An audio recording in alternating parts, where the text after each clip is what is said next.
আমার বাবা 2006 সালে মারা গেছে, আমরা ডেথ সার্টিফিকেট সারেন্ডার করার পরও দেখি ভোটার লিস্টে আমার বাবার নাম রয়েছে এবং তার ভোট পড়ে যাচ্ছে। ভুয়ো ভোটারের মেন কারিগর তো তৃণমূল কংগ্রেস। পা দেওয়ার চেষ্টা করে থাকে তাহলে যারা অভিযুক্ত তারা জেল খাটবে না কেন? ব্রাত্য বসুর ক্ষেত্রে সেটা হবে না কেন? কোনো বিরোধী সংগঠনের সদস্য হতে পারবে না, বিরোধী দল হলে তাকে বয়কট করো, তাকে সব কিছুর থেকে বাদ রাখো। এই চারটা মমতা বন্দ্যোপাধ্যায় তথা তৃণমূল কংগ্রেস চারু রূপে পশ্চিমবঙ্গের আর্থ সামাজিক এবং রাজনৈতিক পরিসরে প্রতিস্থাপন করতে পেরেছেন। স্বর্গীয় সঙ্গীত শিল্পী সন্ধ্যা মুখোপাধ্যায় ওপর থেকে নেমে এসে ভোট দেন, সেপার থেকে আসছে, তাদের পরিবারের ভোটগুলোকে তৃণমূলের ভোট ব্যাংকে কনভার্ট করা।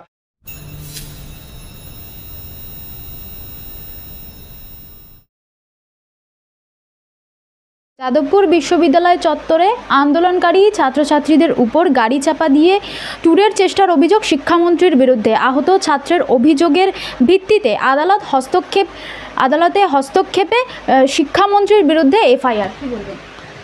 না, এ তো তদন্ত হওয়াই উচিত।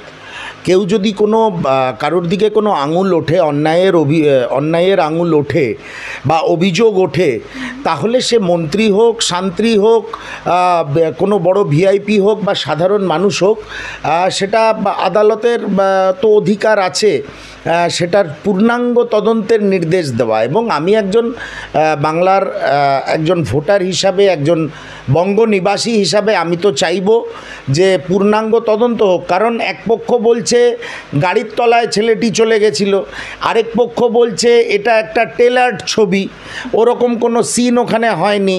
এবং অনেকগুলো মিডিয়াও বলছে যে ছবি কিছু বামপন্থী ছাত্রনেতা সোশ্যাল মিডিয়াতে নিয়ে এসছে, সেই ছবিটা নাকি টেলার্ড ছবি, এটা নাকি অরিজিনাল ছবি নয়। তাহলে আমার মতে আদালত যে নির্দেশ দিয়েছে সেই নির্দেশকে সম্মান দিয়ে সব ধরনের পরীক্ষা নিরীক্ষা করা উচিত, তদন্ত করা উচিত এবং প্রয়োজনে সেই ছবি এবং তার সঙ্গে যা যা প্রয়োজনীয় জিনিসপত্র আছে সেই সব জিনিসের ফরেনসিক টেস্টও হওয়া উচিত। একদম 100% পূর্ণাঙ্গ তদন্ত হওয়া উচিত। আর যদি সত্যি মন্ত্রীর ড্রাইভার কোনো দোষ না করে থাকেন তাহলে তাদের দিকেই বা আঙুল উঠবে কেন? আর যদি চাপা দেওয়ার চেষ্টা করে থাকে তাহলে যারা অভিযুক্ত তারা জেল খাটবে না কেন? এটা তো আমার প্রশ্ন। আমরা কিছু অন্যায় করলে, ছোটোখাটো ভুলভ্রান্তি হলে সঙ্গে সঙ্গে থানার থেকে মেসেজ এসে যায়, তাহলে ব্রাত্য বসুর ক্ষেত্রে সেটা হবে না কেন? আহত ছাত্র ইন্দ্রানুজের বাবা বাম সমর্থক, সরকারি চাকুরে, তাকে যদি একবার বয়কট করা হয় তাহলে নিতে পারবেন তো? হুঁশিয়ারি তৃণমূল কর্মী প্রদীপ্ত মুখার্জির। রাজ্য সরকারের কর্মচারী হলে তাহলে কি তৃণমূল সংস্থার কোনো তৃণমূলের কোনো সংস্থা হতেই হবে? কোনো স্বাধীনতা নেই রাজ্যে? না, তো স্বাধীনতা নেই তো, এই রাজ্যে কোনো স্বাধীনতা নেই। এই যে থ্রেট কালচার, এটাকেই বলে থ্রেট কালচার। কোনো বিরোধী দল করতে পারবে না, কোনো বিরোধী সংগঠনের সদস্য হতে পারবে না। বিরোধী দল হলে তাকে বয়কট করো, তাকে সব কিছুর থেকে বাদ রাখো। এই কালচারটা মমতা বন্দ্যোপাধ্যায় তথা তৃণমূল কংগ্রেস খুব সুচারুরূপে পশ্চিমবঙ্গের আর্থ সামাজিক এবং রাজনৈতিক পরিসরে প্রতিস্থাপন করতে পেরেছেন। এর বিরুদ্ধে লড়াই, এর বিরুদ্ধে সবকটা বিরোধী রাজনৈতিক দল, গণসংগঠন, সমাজকর্মী সবার লড়াই। এবং এই লড়াই যতদিন মমতা বন্দ্যোপাধ্যায় থাকবেন, আর যে কদিন উনি আছেন এই প্রশাসকের চেয়ারে, এই লড়াই একটা বিরাট আকার ধারণ করবে, এটুকু আমার বিশ্বাস। এবং বাংলার মানুষ সেই লড়াইতে কাঁধে কাঁধ মিলিয়ে, ঠিক যেভাবে আরজিকর আন্দোলনের সময় বাংলার পুরুষেরা, মা বোনেরা রাস্তায় নেমে এসেছিল, এই থ্রেট কালচারের বিরুদ্ধে সারা বাংলার মানুষ একসঙ্গে রাস্তায় নামবেন। এবিভিপিকে আরএসএস এর বাচ্চা বলে কটাক্ষ করছেন মোহাম্মদ সেলিম যাদবপুর কাণ্ডে। বলবো? হ্যাঁ, এবিভিপি আরএসএসের বাচ্চা কি না বাচ্চা সেটা আমি বলতে পারবো না। তবে এবিভিপি শুনেছি, বা যতদূর জানি, আমার এবিভিপি নিয়ে কোনো ইন্টারেস্টও নেই, কারণ ওদের কোনো অস্তিত্বই নেই পশ্চিমবঙ্গে। এবিভিপি বিজেপির ছাত্র শাখা, এটা সবাই জানে। এটা নতুন করে আরএসএসের বাচ্চা বলে কটাক্ষ করলে করে কোনো লাভ আছে বলে আমার মনে হয় না। এবার সেলিম সাহেব খুব সিনিয়র লিডার, ওনার বক্তব্য নিয়ে আমি কোনো মন্তব্য করতে চাই না। তবে এবিভিপি সত্যিই তো বিজেপির ছাত্র শাখা, এবং ওরা আরএসএসের যে আইডিওলজি থিওরি, ভারতীয় জনতা পার্টির যে থিওরি, হিন্দু হিন্দুস্তান, সেইটারই তো প্রচার করে। এবং ওরা তো চায় না ধর্মনিরপেক্ষ প্রগতিশীল জাতীয় কংগ্রেস এবং কোনো প্রগতিশীল বামপন্থী শক্তি বাংলার রাজনৈতিক পরিসরে, শুধু বাংলা কেন সারা ভারতবর্ষের রাজনৈতিক পরিসরে এই ধরনের শক্তি বিরাজ করুক। তাই এবিভিপি সেই লড়াই লড়ে যাচ্ছে। এবং এবিভিপি এখন দেখা যাচ্ছে যাদবপুরের ক্ষেত্রে তৃণমূলের সঙ্গে হাতে হাত মিলিয়ে, তৃণমূলের সঙ্গে কাঁধে কাঁধ মিলিয়ে অন্যান্য রাজনৈতিক শক্তিগুলোকে তাড়ানোর চেষ্টা করছে। এখন তৃণমূল আর এবিভিপি, তৃণমূল ছাত্র পরিষদ এবিভিপি, তৃণমূল কংগ্রেস, ভারতীয় জনতা পার্টি, এরা তো একে অন্যের পরিপূরক, এটা প্রমাণিত। পুলিশি পরিচয় দিয়ে রাস্তায় তোলাবাজির অভিযোগ, অপরদিকে 3 সিভিকের কুকীর্তি। 500 টাকার বেশি তোলা না দেওয়ায় ট্রাক চালককে বেধড়ক মারধরের অভিযোগ উঠছে। মানে কি হচ্ছে এই রাজ্যে?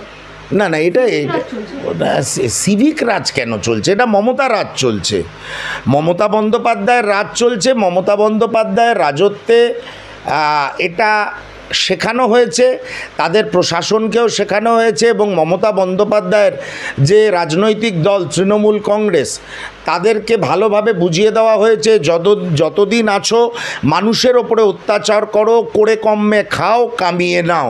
এটাই হচ্ছে ওদের 3টে বাংলাকে শাসন করার এই 3টে প্রধান ট্যাগলাইন। কিন্তু অবাক হওয়ার কোনো কারণ নেই।